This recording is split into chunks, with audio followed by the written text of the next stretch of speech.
मित्रों, इस कटौती के कारण बहुत बड़ा परिवर्तन आया, एक डिसिप्लिन आई। मित्रों, फाइनेंशियल डिसिप्लिन क्या होती है, मैं आपको एक उदाहरण देता हूं।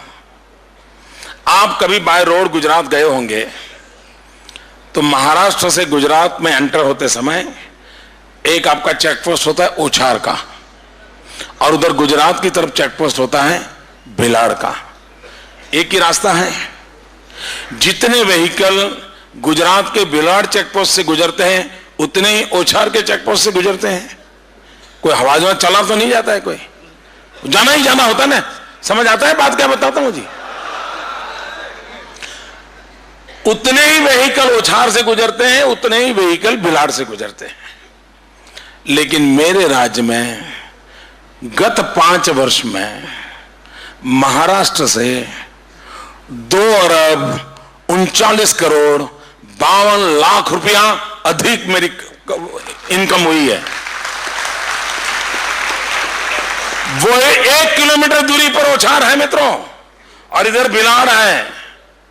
वो ही व्हीकल, उतने ही व्हीकल, कोई नया व्हीकल नहीं। उसके बाद भी गुजरात की तिजोरी में 5 साल में 2,39,52,00,000 रुपया महाराष्ट्र से ज्यादा। इसका मतलब आप हिसाब लगाइए, ओछार की वो कौन सी गले मोहल्ले हैं जहां से रुपये घर कर कर चले जाते हैं।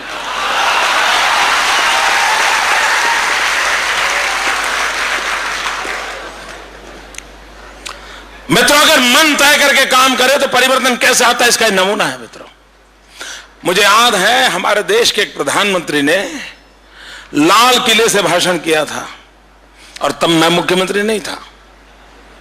उन्होंने भाषण किया था। मित्रों, लाल किले पर एजेंडा जो होता है बहुत ही महत्वपूर्ण बातें होती हैं।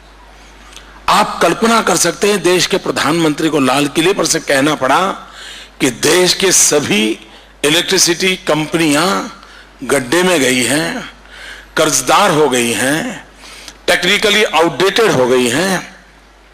देश को अंधेरे में झोंकने का काम इलेक्ट्रिसिटी कंपनियां खुद करती चली जा रही हैं।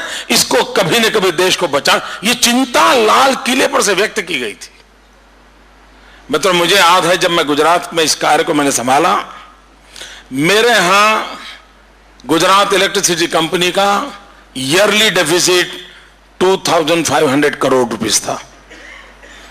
2,500 करोड़ रुपीस। मित्रों, मैंने बिजली का एक नया पैसा दाम बढ़ाया नहीं है। ऊपर से स्कूल की बिजली, गांव के अंदर आश्रमशालाओं की बिजली, ये बुनकर के रूप में जो काम आजकल पावरलूम छोटे छोटे लगा करके काम करते हैं, उनकी बिजली, किसानों को जो बिजली मिलती है उसकी ड्यूटी जो मेरे यहां 30 साल से लगी हुई थी, ये सारी चीजें मैंने माफ कर दी। एक तो 2,500 करोड़ का घाटा था, ऊपर से मैंने 900 करोड़ की और चांदी लगाई, यानी 3,400 करोड़ हुआ।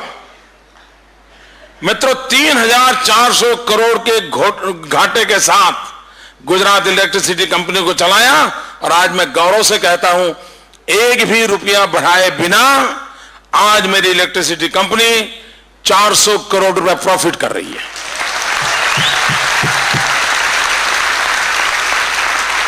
यह कैसे संभव हुआ? यह संभव इसलिए हुआ कि जो लीकेजेस के रास्ते थे ना, उसको बंद कर दिया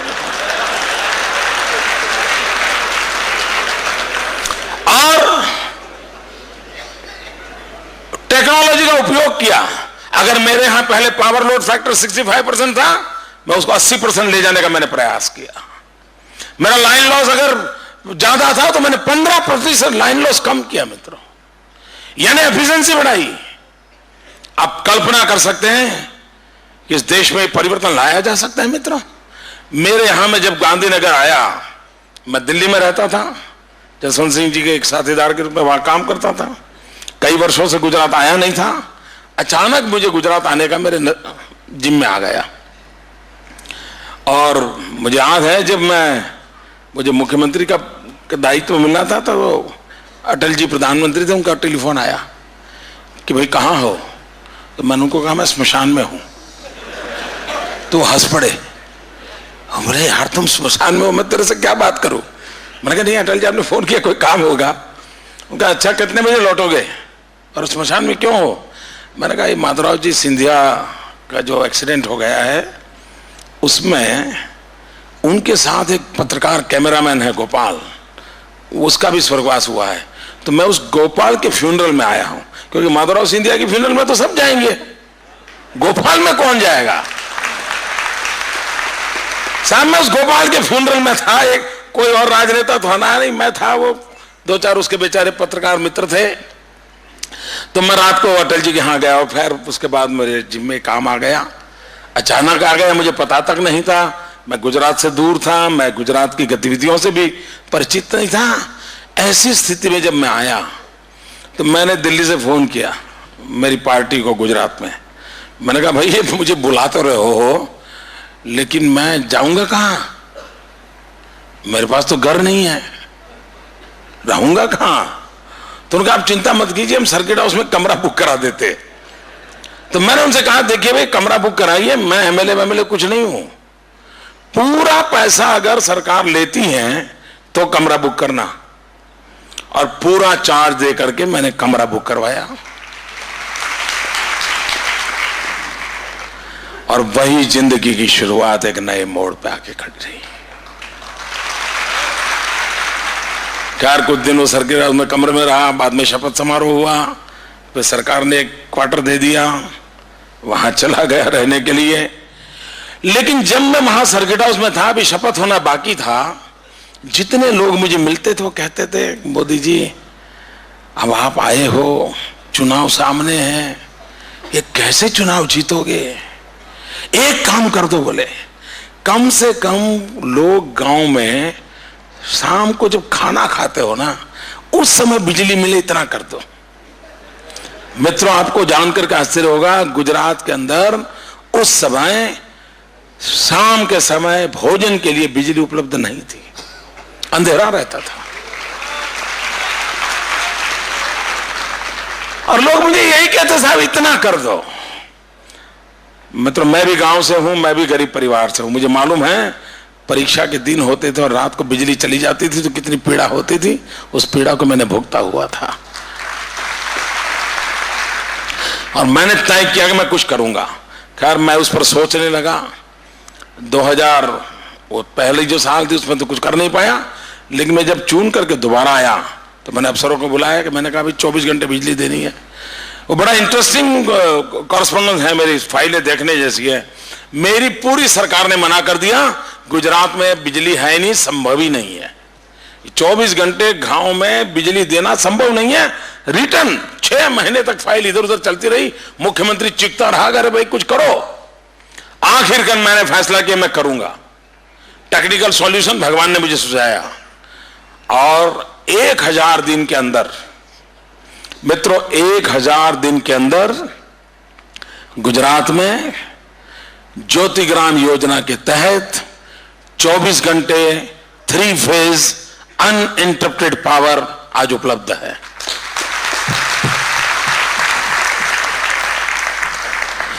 चौबीस घंटे 3 फेज अनइंटरप्टेड पावर उपलब्ध है। मित्रों ये 1000 दिन में 24 घंटे बिजली कैसे मिली? मैं सिर्फ ये बातें इसलिए बताना चाहता हूं कि आपको विश्वास हो कि देश बदला जा सकता है।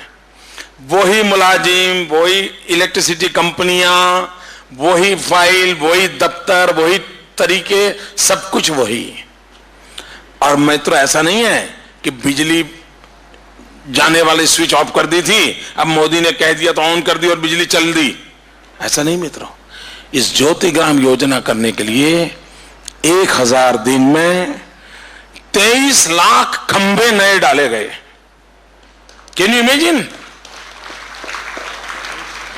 मित्रों 1000 दिन में 23 लाख नए खंभे डालना, और मुझे खंभों की जरूरत थी बिजली के। मैंने महाराष्ट्र से पूरा माल उठा लिया, मध्य प्रदेश से उठा लिया, राजस्थान से उठा लिया, जितना मैन्युफैक्चरिंग होता था सारा मैं गुजरात में ढेर कर देता था। 1000 दिन में 23 लाख खंभे। मित्रों 56,000 ट्रांसफॉर्मर्स। आप आपको मालूम होगा, आपके महाराष्ट्र में कहीं अगर एक ट्रांसफार्मर जल जाता होगा 2 महीने तक उसको बदलने की होती होगी, है?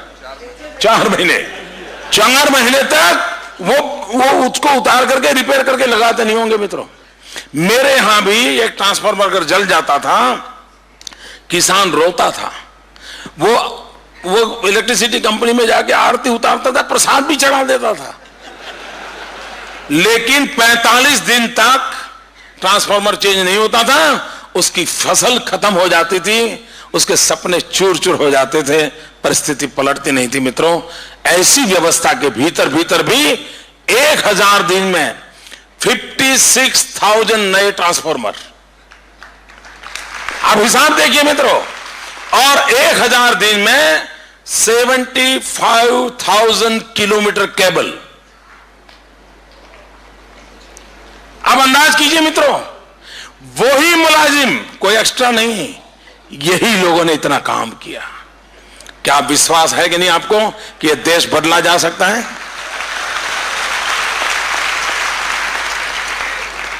और मित्रों, इतने काम के बाद आज 24 घंटे बिजली पहुंचना शुरू हो गया।